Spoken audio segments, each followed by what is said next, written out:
Hello dear student, Study Orbit A to Z में आज आपका एक बार फिर से स्वागत है।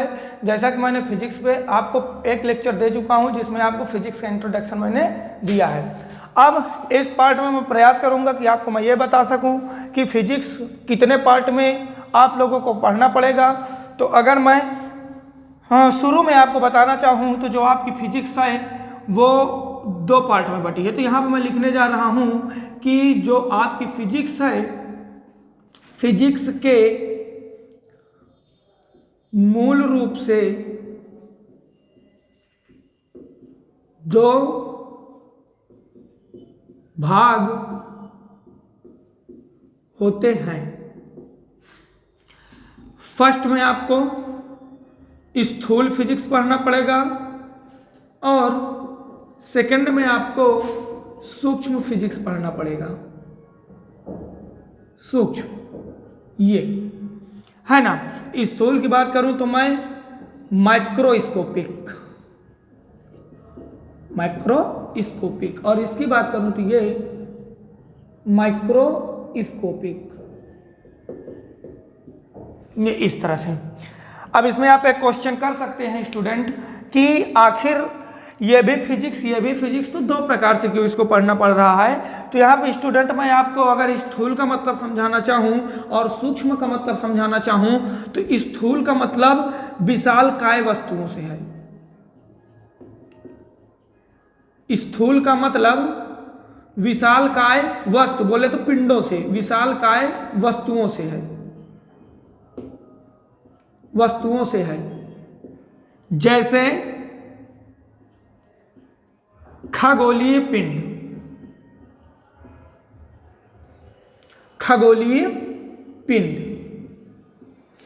और अगर स्टूडेंट यहां मैं सूक्ष्म फिजिक्स की बात करूं तो सूक्ष्म फिजिक्स में आपको आणविक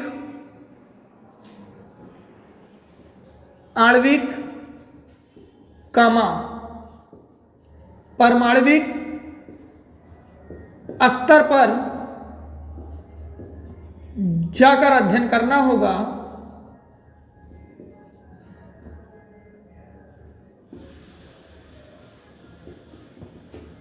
जो आपको सूक्ष्म चीजों की जानकारी देगी। तो इसके अंदर दिए गए सिद्धांत, इसके अंदर दिए गए नियम आपको सूक्ष्मता के विषय में बताती है और इसके अंदर दिए गए सिद्धांत और इसके अंदर दिए गए जो नियम है वो आपको स्थूल पदार्थों के विषय में पढ़ाती है। जैसे खगोलीय पिंड अगर मैं एक भाषा में बोलना चाहूं तो इसके अंतर्गत आप जो है ग्रह, उपग्रह, तारे, गैलेक्सी आदि चीजों के विषय में पढ़ेंगे। ये जो है ग्रह, उपग्रह, तारे, गैलेक्सी आदि के चीजों में पढ़ेंगे। इनके गुणात्मक और मात्रात्मक चीजों का अध्ययन आप लोग करेंगे और उसमें जो है आप लोग इलेक्ट्रॉन, प्रोटॉन, न्यूट्रॉन, पॉजिट्रॉन इत्यादि चीजों का अध्ययन इसमें आपको करना होता है। तो इसीलिए फिजिक्स जो है वो मूल रूप से दो भाग में आपको पढ़ना पड़ता है। एक स्थूल मतलब माइक्रोस्कोपिक और एक सूक्ष्म माइक्रोस्कोपिक। ये दोनों प्रकार तो हो गए स्टूडेंट, ये तो एकदम ठीक बात है। लेकिन अगर इसके पहले मैं और देखूं तो आप लोगों को कहीं कहीं पर कुछ टीचरों के द्वारा देखिए दो ही प्रकार से बांट के बताया जाता है। तो वहां पे क्लासिकल फिजिक्स और मॉडर्न फिजिक्स ऐसे दो पार्ट बताए जाते हैं। तो क्लासिकल फिजिक्स, मॉडर्न फिजिक्स को आप जो है क्वांटम मैकेनिक्स कह लीजिए और क्लासिकल मैकेनिक्स ये एक अलग चीज है।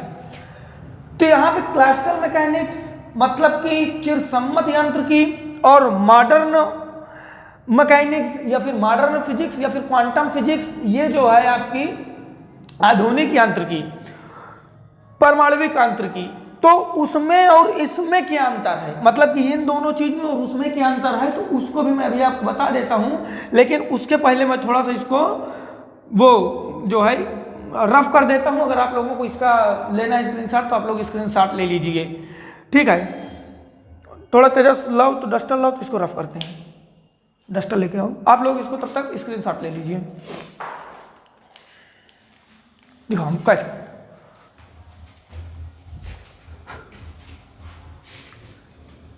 स्क्रीनशॉट आप लोग ले लिए होंगे, चलिए ठीक है।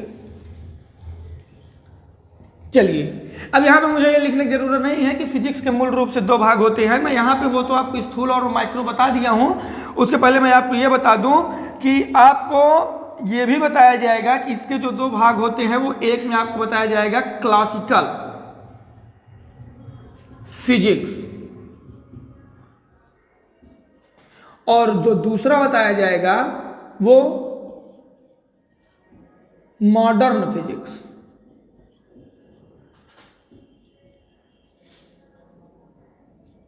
मॉडर्न फिजिक्स, ये क्लासिकल फिजिक्स हम बोले तो चिरसम्मत भौतिकी, चिरसम्मत भौतिकी। और अगर मैं मॉडर्न की बात करूं तो यहां पे जो मॉडर्न है ये आपका है आधुनिक भौतिकी, आधुनिक भौतिकी। इसे आप क्वांटम मैकेनिक्स भी कह सकते हैं।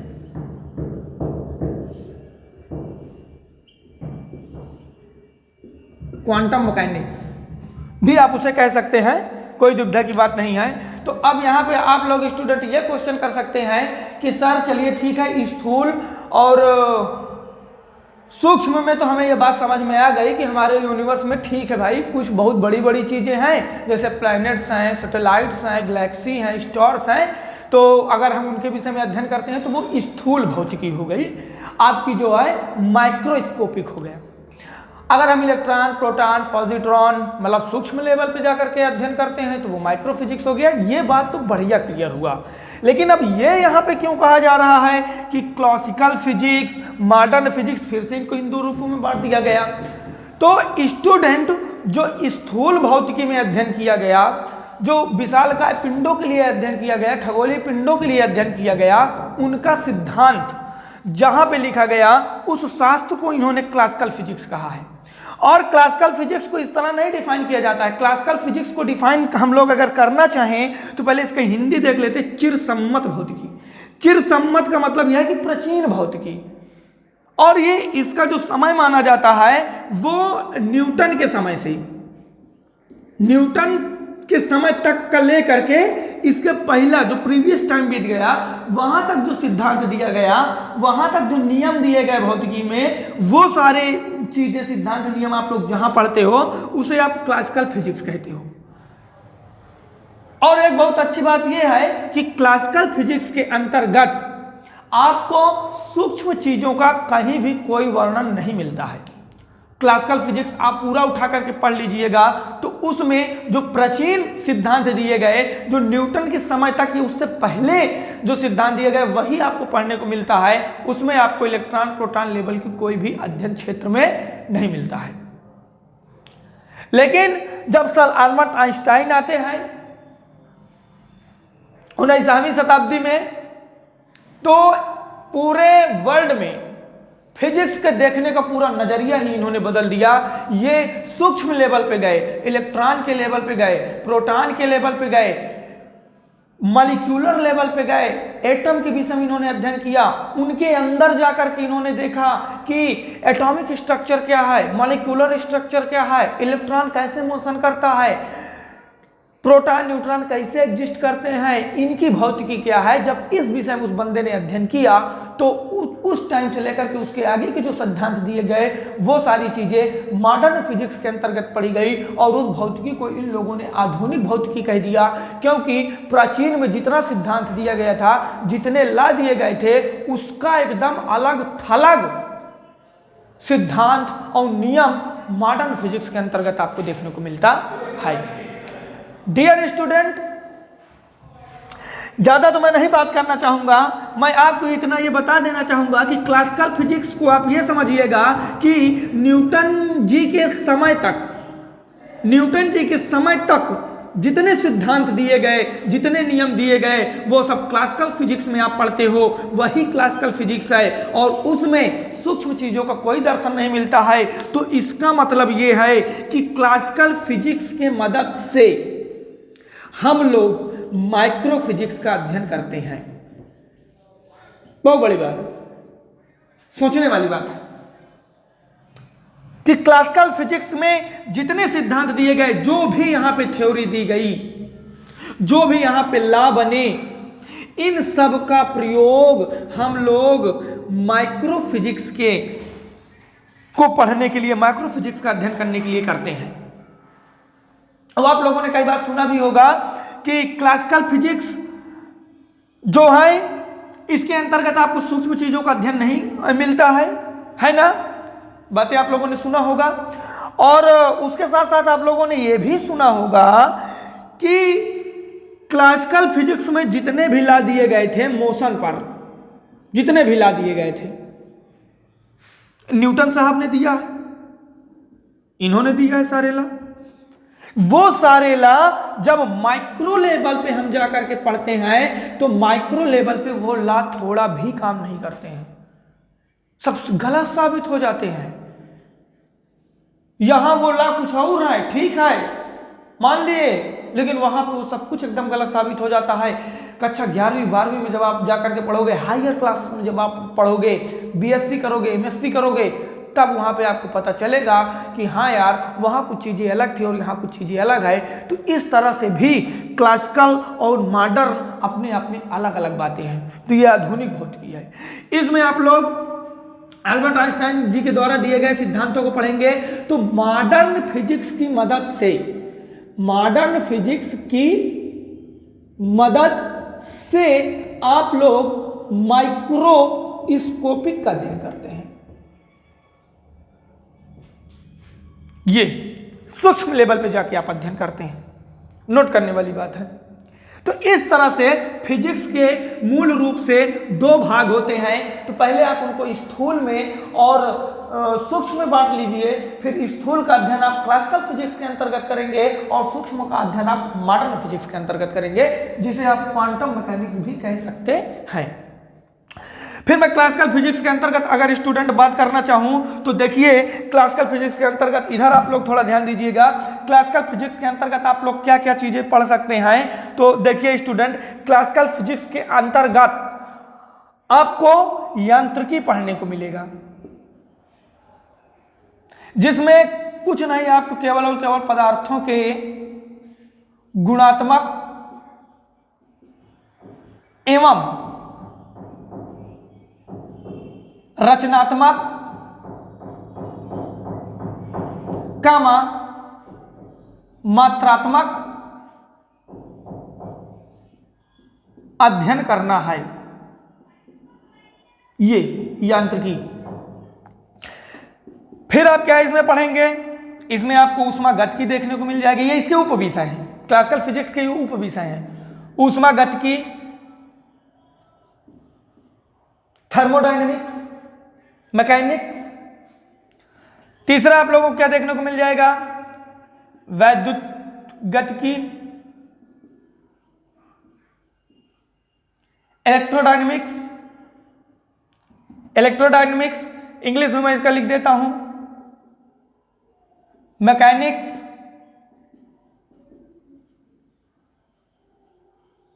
थर्मोडायनेमिक्स, इलेक्ट्रोडायनेमिक्स,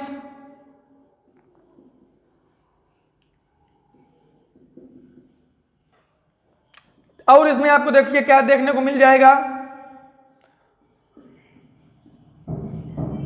दोलन तथा तरंगे, oscillation and waves, ETC।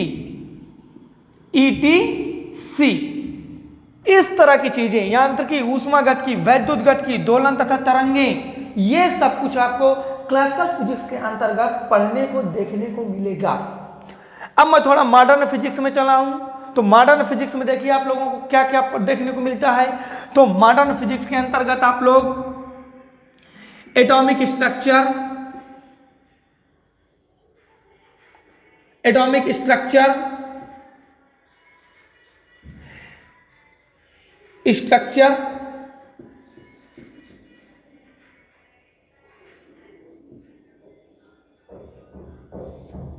Atomic structure, atomic structure देखने को आपको मिलेगा। और इसमें देखिए कि आपको देखने को मिल सकता है एटॉमिक स्ट्रक्चर आप देख लेंगे, और फोटो इलेक्ट्रिक प्रभाव, मतलब कि फोटो इलेक्ट्रिक इफेक्ट,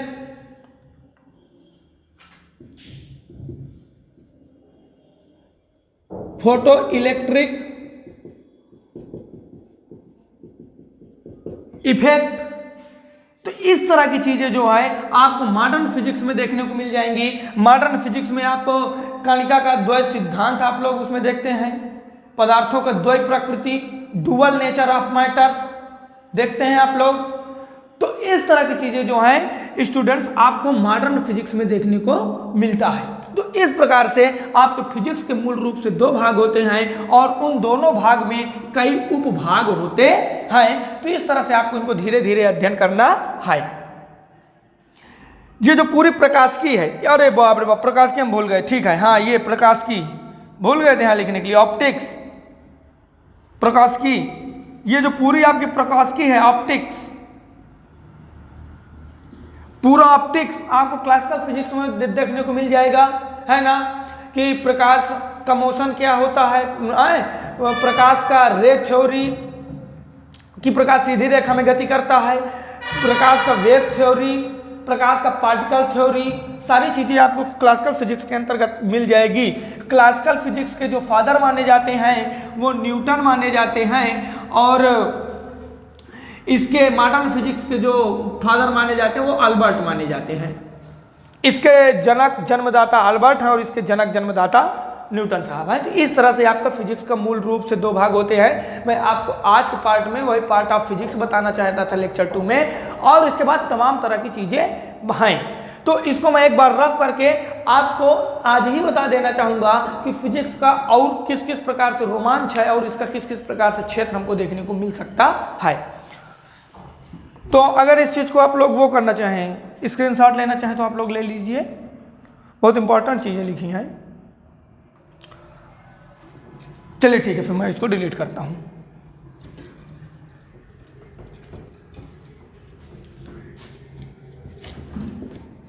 अब मुझे जो है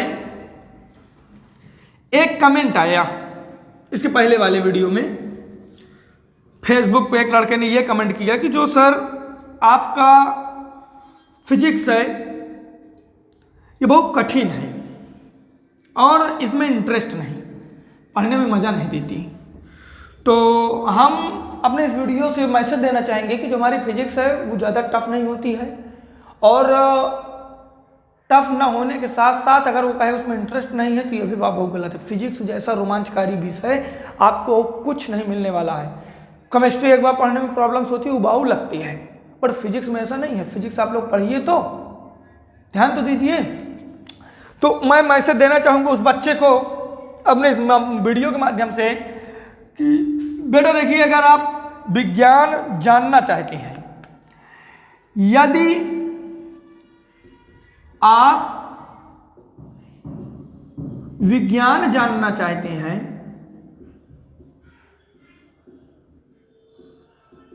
तो इसके लिए आपको कुछ करना पड़ेगा।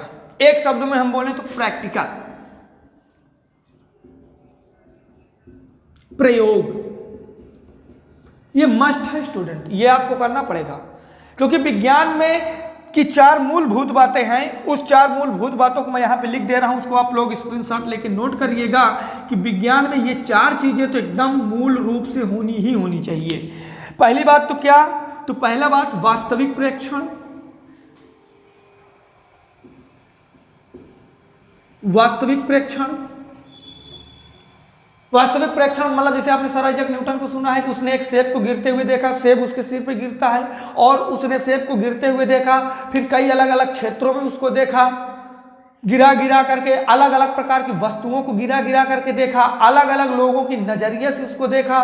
उसने सोचा कि क्या सेब पृथ्वी पे गिर रही है कि पृथ्वी खुद ही सेब की तरफ जा रहा है। तो इस तरह की जो चीजें स्टूडेंट है, उसने सेब को गिरते देखा और उसके बाद कई प्रेक्षण किए, तो उसके लिए इंटरेस्टेड लगा, तब उसने इसमें कुछ और सोचा, और उसके बाद उसने इस पे गुणात्मक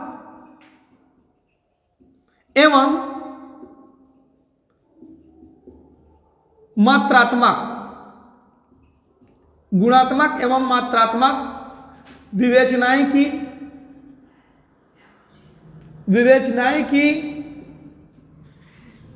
ये ठीक है। और उसके बाद आप लोग देखिए तीसरी बात, गुणात्मक एवं मात्रात्मक विवेचनाएं की, फिर इसका गणितीय स्वरूप दिया, और उसके बाद सिद्धांत दिया। उसके बाद क्या दिया? सिद्धांत दिया। तब जाकर के एक ला बनता है, तब जाके क्या बनता है? एक ला बनता है। तो आपके आसपास जितनी घटनाएं हो रही हैं उन सारी घटनाओं को आप लोग देखिए, एब्जॉर्व कीजिए, विवेचनाएं कीजिए, गणितीय स्वरूप देने का प्रयास करिए, सिद्धांत दीजिए, तब सारी चीजें करिए। बस आज की वीडियो में मैं आपको इतना ही बताना चाहूंगा, ज्यादा बड़ा वीडियो मैं नहीं चाहता हूं। तो इसके वीडियो देखने के लिए आप लोगों को बहुत बहुत धन्यवाद। स्टूडेंट, अगर वीडियो मेरा अच्छा लगे तो आप लोग लाइक करिए, सब्सक्राइब करिए, शेयर करिए। और उसके बाद देखिए स्टूडेंट, इसको आप पढ़ते रहिएगा। जो भी प्रॉब्लम्स आपको कमेंट में करिएगा, मैं आपको फेसबुक लिंक दूंगा, इंस्टाग्राम लिंक दूंगा, व्हाट्सएप दूंगा, वहां पे आके मुझको फॉलो कीजिए, अपने क्वेश्चन को सॉल्व कीजिए। तो स्टूडेंट, मैं वीडियो बंद कर रहा हूँ। जय हिंद स्टूडेंट।